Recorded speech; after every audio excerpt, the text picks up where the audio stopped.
Les vraies voix Sud Radio, 17h-19h, Philippe Rossi. C'est le grand débat des vraies voix, 18h30 sur Sud Radio. Son histoire a ému les réseaux sociaux jusqu'au sommet de l'État. Il s'appelle Roland, il a 88 ans. Il ne peut plus accéder à sa maison occupée par des squatteurs qui ont changé les serrures. Alors un jugement a bien ordonné l'expulsion des squatteurs, mais voilà, pas avant la fin de la trêve hivernale, c'est-à-dire en juin. Une trêve qui a été repoussée à cause du Covid du 1er mars au 1er juin. Et Roland qui comptait sur la vente de sa maison pour aller vivre en EHPAD avec sa femme. La question que l'on vous pose ce soir, l'État est-il du côté des squatteurs? La justice protège-t-elle trop les squatteurs? Vous votez sur le compte Twitter de Sud Radio. Pour l'instant, vous dites oui à 84%. Et j'aimerais vous entendre sur le sujet. J'attends vos réactions. 0826 300 300. On va vous écouter dans un instant. C'est le grand débat des vraies voix. Il y a des squatteurs à la maison et ils ont changé les serrures. À partir du moment où vous trouvez un squatteur chez vous, vous déposez plainte, vous faites constater que c'est bien chez vous et après vous interpellez le préfet. C'est pas si facile. Ils sont là depuis 3 jours, c'est trop tard maintenant. Quelqu'un rentre chez vous par effraction, s'installe et dit maintenant c'est chez lui, c'est inacceptable. C'est affreux, oui. Moi je trouve que ça ne devrait pas exister, ça. Il fallait pas vous absenter, monsieur. La France, c'est la jungle maintenant. J'ai toujours payé mes impôts, alors vous avez intérêt à me les sortir à coups de pompe dans le cul. Sud Radio, les vraies voix. Le débat est ouvert. La justice protège-t-elle les squatteurs? C'est la question que l'on vous pose. On en débat avec Philippe Bilger, Caroline Pilastre, Gaspard Ganzer et notre invité, c'est Romain Rossi-Landy. Bonsoir. Bonsoir. Bonsoir à vous, Romain Rossi-Landy, avocat en droit immobilier, spécialiste du squat. Alors, des cas comme ça, il y en a des centaines chaque année en France. Évidemment, c'est révoltant, mais depuis décembre, voilà, il y a une loi qui est censée, je dis bien censée, accélérer les choses. Si j'ai bien compris, Romain, le préfet a 48 heures pour prendre une décision et éventuellement expulser les squatteurs, c'est bien ça ? Oui, alors c'est ce qu'on appelle une procédure administrative accélérée d'expulsion. Pour éviter d'avoir à faire la procédure judiciaire traditionnelle, si vous voulez, qui est la même que pour expulser un locataire qui ne paye pas. Alors cette procédure, elle est dirigée non pas par le juge, mais par le préfet. Donc la nouveauté, si vous voulez, et ça c'est un progrès, on peut que s'en réjouir, c'est que ça concerne également la résidence secondaire. Vous savez qu'il y a eu cette affaire à Théoule-sur-Mer et à Saint-Honoré-les-Bains. Moi j'étais l'avocat justement de la famille victime de squat à Saint-Honoré-les-Bains, où la police n'avait pas pu intervenir parce que c'était une résidence secondaire. Donc ça, aujourd'hui, il n'y a plus de différence, que ce soit résidence principale ou résidence secondaire. Effectivement, le préfet peut conduire cette procédure d'expulsion administrative. Là où je suis beaucoup plus réservé, c'est sur les moyens dont vont disposer les préfets, parce que la nouvelle loi vous dit qu'ils ont l'obligation, après la requête du propriétaire, de répondre dans un délai de 48 heures. Et je dis bien de répondre. Ce n'est pas, comme j'ai pu l'entendre sur beaucoup de plateaux, une obligation d'intervenir et d'accorder le concours de la force publique. Donc, en 48 heures, le préfet va avoir la lourde tâche d'examiner la situation, donc vérifier si le propriétaire est bien le propriétaire, vérifier quels sont les occupants, est-ce qu'ils sont de bonne foi ou de mauvaise foi. Et plus que ça, il va devoir essayer de retrouver des solutions de relogement ou d'hébergement d'urgence dans un délai de 48 heures. Donc, je ne crois pas que ça soit possible. C'est évidemment mission impossible. Surtout quand on sait que dans les dossiers classiques, moi, j'ai des dossiers d'expulsion où le juge a déjà ordonné l'expulsion en 2019 et j'attends encore aujourd'hui en 2021 l'accord du préfet. Donc, après, il met 2 ans pour répondre. Et là, on vous dit, il va répondre en 48 heures. Donc, j'attends de voir. Oui, c'est vrai que c'était une loi qui était censée accélérer les procédures d'expulsion. Alors on voit clairement que ça ne marche pas, hein, Gaspard Ganzer. Cette loi qu'on attendait tous, qui est arrivée en décembre. Oui, c'est toujours des cas d'espèce et très particuliers qui nous chagrinent le cœur, parce que d'un côté, on voit bien la volonté du législateur de trouver un bon équilibre pour permettre la défense des propriétaires, tout en prenant en compte la situation de détresse de certaines populations qui n'ont pas le droit où se loger, mais qu'on n'arrive pas à trouver cet équilibre. Et donc, résultat, on se retrouve dans des situations un peu coincées comme celle-ci, et que probablement il faudra encore bouger le cadre réglementaire prochainement si on veut trouver le bon équilibre. Romain Rossi-Landy, si je comprends pas, si je prouve que je suis bien le propriétaire de cette maison, pourquoi on vient pas tout de suite déloger les squatteurs? Pourquoi autant attendre de temps? On enlève l'histoire de la trêve hivernale. Pourquoi Parce que je pense qu'elle est fondamentale quand même, la question de la trêve hivernale. Il faut faire le distinguo entre la trêve hivernale et les squatteurs. Ça n'a rien à voir. Vous avez des gens qui méritent de rester dans leur logement, surtout actuellement, parce qu'ils n'ont plus eu les moyens de payer leur loyer à cause de cette crise. Donc faisons la distinction. Mais je veux dire, en été, par exemple, on mettrait autant de temps à expulser les squatteurs. Oui, ce qui n'est pas acceptable. Voilà. La loi fait déjà le distinguo. Si vous voulez, la trêve hivernale, normalement, ne bénéficie plus aux squatteurs. C'est ce qui m'a surpris dans l'affaire de Roland. puisque c'est le juge, d'après ce que j'ai compris lui-même, qui, dans une décision spéciale et motivée, a décidé de faire bénéficier à ces gens, ces squatteurs, le bénéfice de la trêve hivernale. Normalement, ils n'en bénéficiaient pas depuis la loi Elan. Donc, je ne sais pas pourquoi le juge a pris cette décision, je n'ai pas vu le jugement, mais il y a certainement une raison. Probablement qu'il y a des enfants dans les lieux, c'est certainement l'explication la plus vraisemblable. Et peut-être aussi parce que c'était une résidence secondaire, peut-être. Ça a dû jouer, mais le juge doit apprécier effectivement les différents intérêts dans la balance. Philippe Bilger. Je parle sous le contrôle de notre invité avocat qui connaît à fond le problème. Il y avait eu l'affaire de Théoul, on avait l'impression que, à la suite de la polémique et de l'indignation, la justice deviendrait plus efficace. Manifestement, ça n'est pas le cas. Est-ce que vous ne croyez pas, maître, qu'il y a un double problème, c'est-à-dire qu'au-delà de la procédure judiciaire, il y a une sorte de terrifiante force en France du statu quo et de l'occupant. Premier point. Et deuxième point, est-ce qu'il ne faudrait pas un jour concevoir au sein de notre état de droit des dérogations exceptionnelles qui permettraient de rendre compte de certaines situations totalement singulières? Et quand vous évoquez probablement la décision du juge qui maintient les squatteurs, j'espère que ça n'est pas d'une certaine manière une politisation perverse de la justice. Mais ce sont des questions que je pose. Romain Rossi-Landi. Moi, je fais ce métier depuis plus de 15 ans et je suis souvent avocat de propriétaires, de bailleurs, que ce soit pour des squats ou pour des procédures traditionnelles d'expulsion. Et je me rends compte vraiment que dans les prétoires, le propriétaire n'est pas entendu.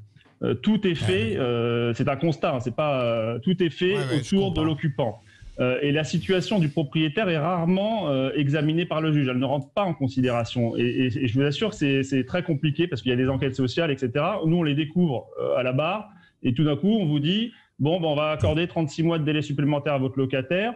Et puis, au bout de 36 mois, tout d'un coup, la dette est simplement effacée par une commission de surendettement. Ça, je le vois très régulièrement dans les dossiers. Les dossiers de squat, avant, ça n'était pas médiatisé. J'ai eu des dossiers, croyez-moi, quand ça n'est pas médiatisé, on est tout seul avec son client, la gendarmerie dit je peux rien faire, venez, on va porter plainte, on peut rien faire pour vous, faites votre procédure et ça va durer 2 ans. Le préfet ne donne pas le concours de la force publique, on attend, on n'a pas de réponse. Donc moi je me réjouis beaucoup. Alors il y a encore un statu quo, mais il y a eu quand même c'est comme un progrès, je ne vais pas dire le contraire. Le fait que la résidence principale, qu'il n'y ait plus de distinguo, ça c'est une bonne chose.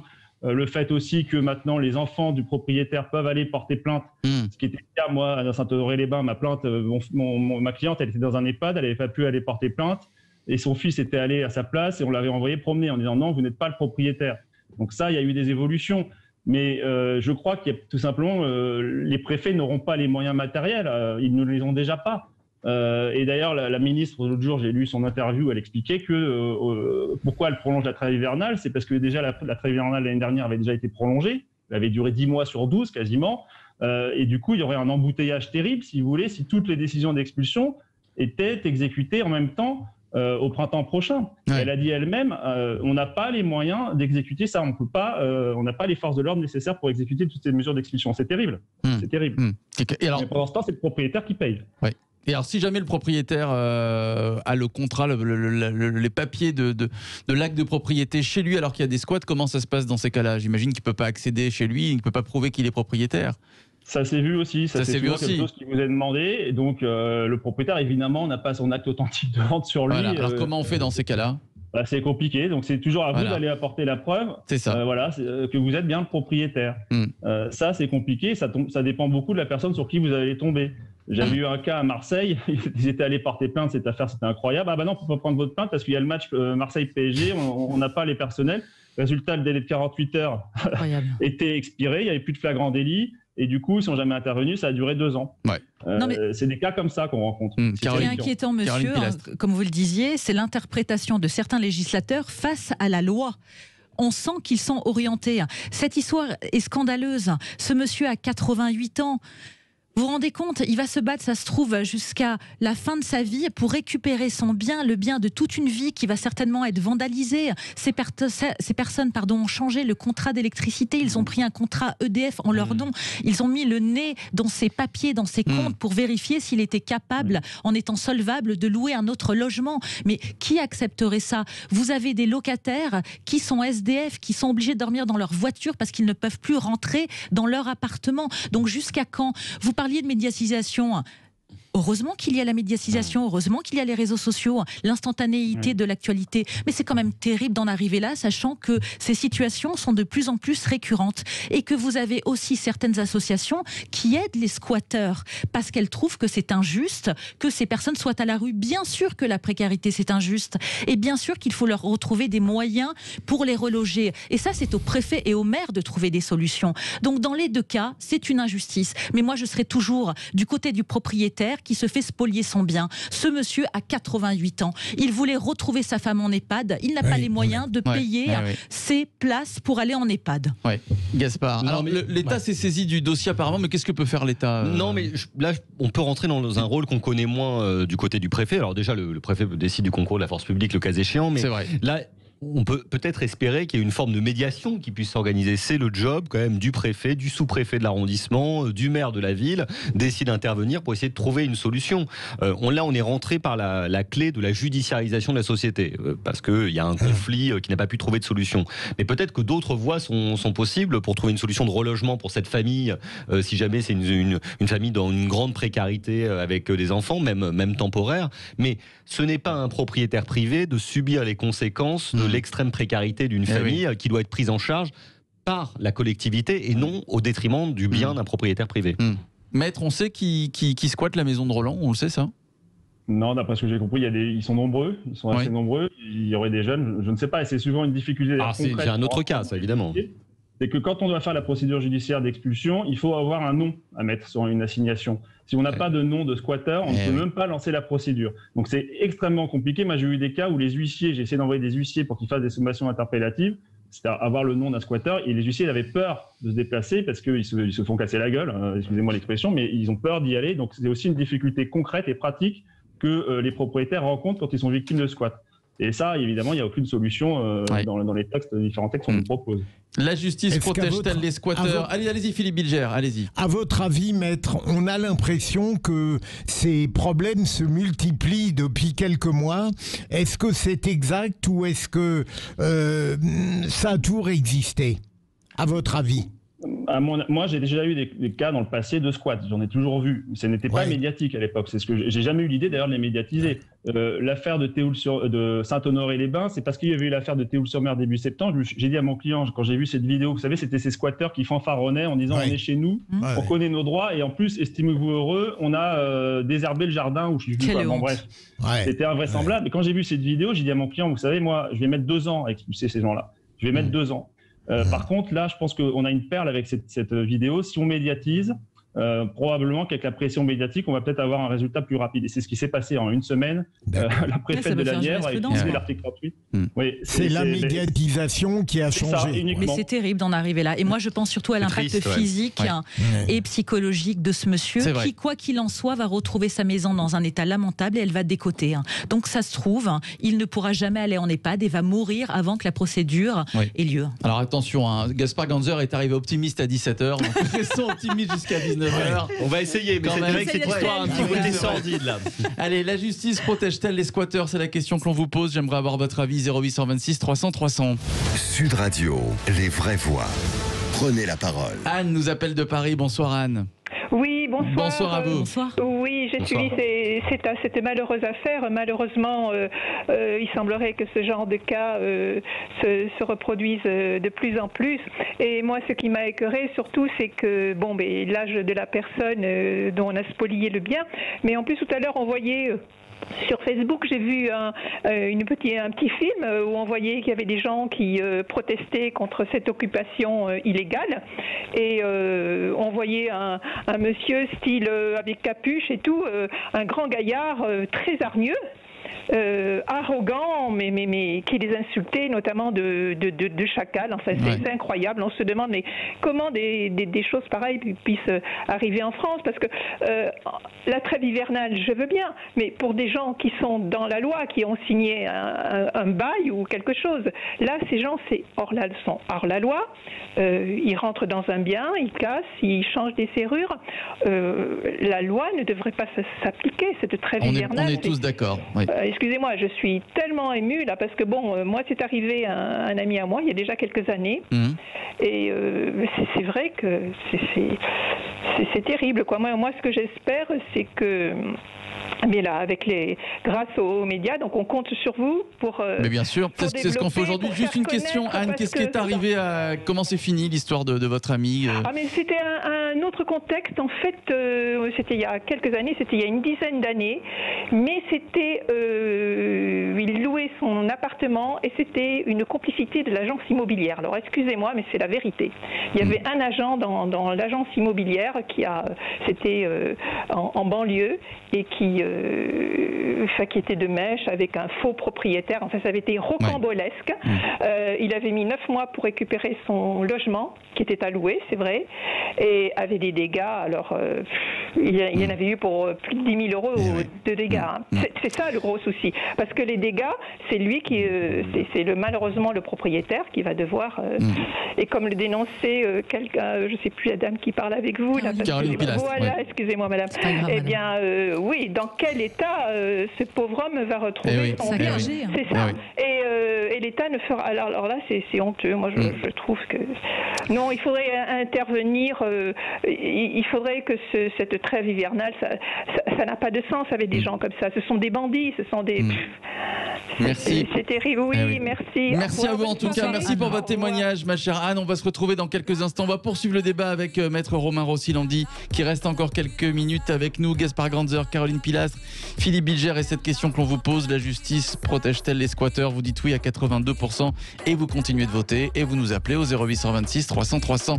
À tout de suite. Les vraies voix Sud Radio, 17h-19h, Philippe Rossi. On poursuit notre grand débat sur Sud Radio. La justice protège-t-elle les squatteurs? C'est la question que l'on vous pose. Vous dites oui à 84% sur les réseaux sociaux, le compte Twitter de Sud Radio. Vous pouvez nous appeler pour participer à notre grand débat, 0826 300 300.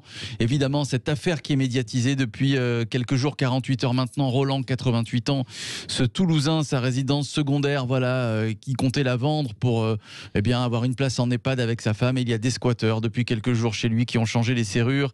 Et pour l'instant, rien n'est fait. Maître Romain Rossi-Landi est avec nous, avocat en droit immobilier, spécialiste du squat. Romain Rossi-Landi, alors l'État s'est saisi du dossier, mais que peut faire l'État dans ce dossier? Bonne question, puisque si j'ai bien compris, c'est un juge qui a décidé, dans un jugement définitif, d'accorder un délai supplémentaire aux squatteurs, qui correspond à la trêve hivernale. Donc en théorie, l'État ne peut rien faire.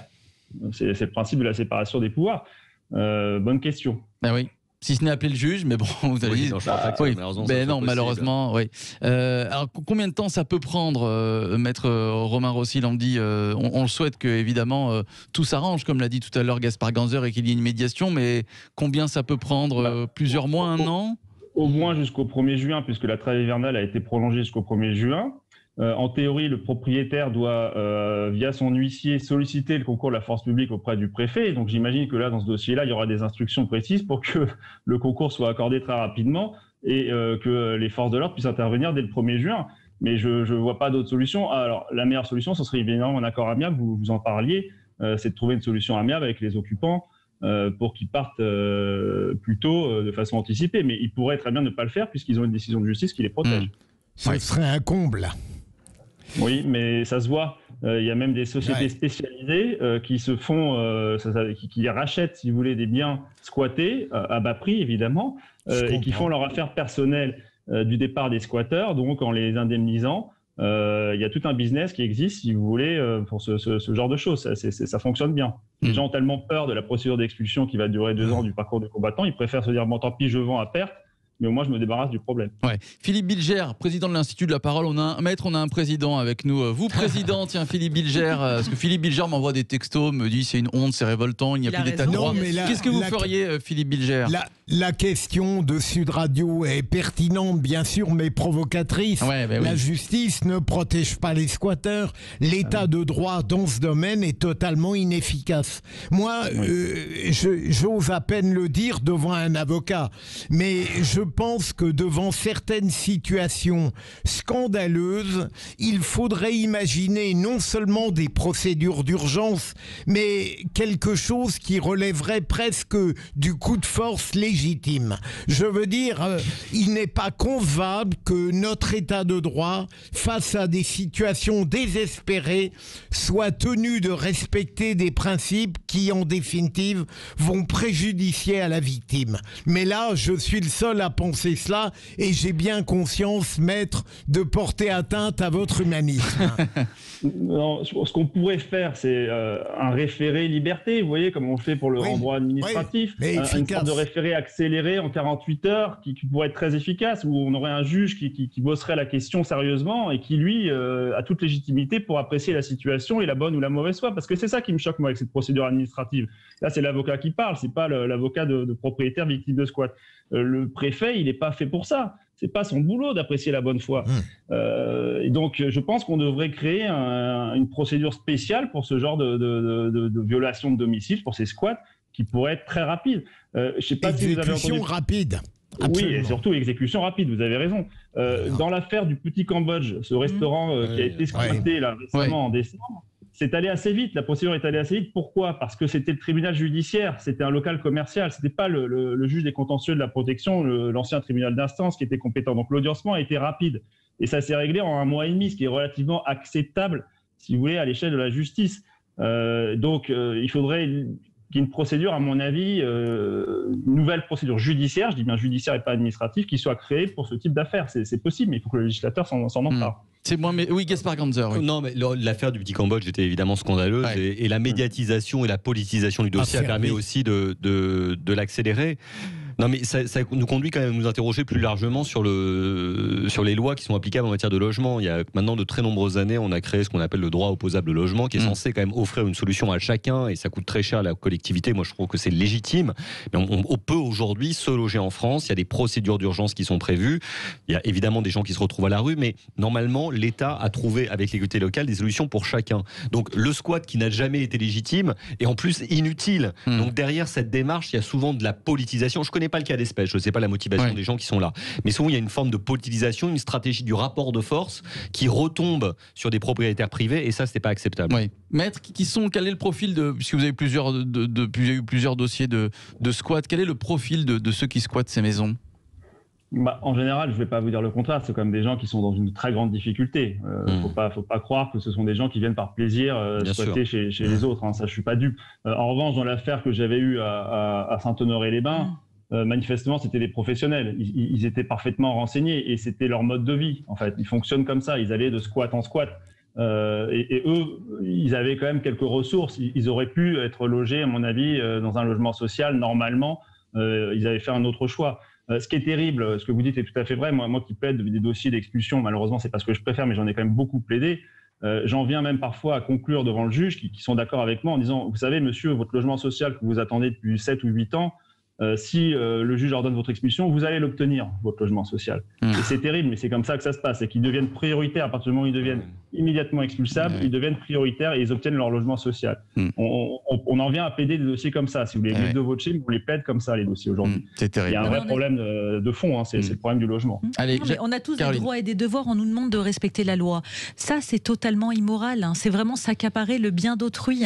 C'est à l'État, c'est au préfet, au maire de trouver des solutions de relogement, même si on sait qu'il en existe peu, mais ça n'est pas une fois de plus aux citoyens qui ont économisé souvent toute une vie pour s'acheter leur appartement ou leur maison, d'en pâtir. Et il faudrait, alors moi je ne suis pas une spécialiste en droit comme vous monsieur, mais oui, une loi d'exception, quoi qu'il en soit, c'est tellement injuste. Moi je crains vraiment que les gens au bout d'un moment, les familles de ces victimes, parce que ce sont des victimes clairement, c'est ce que je disais en début de débat, que ce soit la loi du talion, je ne suis pas pour, mais il y a un moment donné, navré, mais vous sortez de vos gonds quand vous n'arrivez plus à rentrer chez vous. Tout simplement, ce monsieur ne demande rien. Il veut récupérer sa maison. Il fait ce qu'il veut avec cet argent. Il se trouve qu'il a 88 ans, donc peut-être qu'on est plus touché parce qu'on peut projeter en lui un papa ou un grand-père. Mais même si ça arrive à quelqu'un de 25 ans qui a économisé pour faire un crédit, s'acheter un bien, c'est tout autant illégitime et injuste. Allez, on vous donne la parole pour finir. Jacqueline qui nous appelle de Paris. Bonsoir Jacqueline. Oui, donc bonsoir à vous ma chère Jacqueline.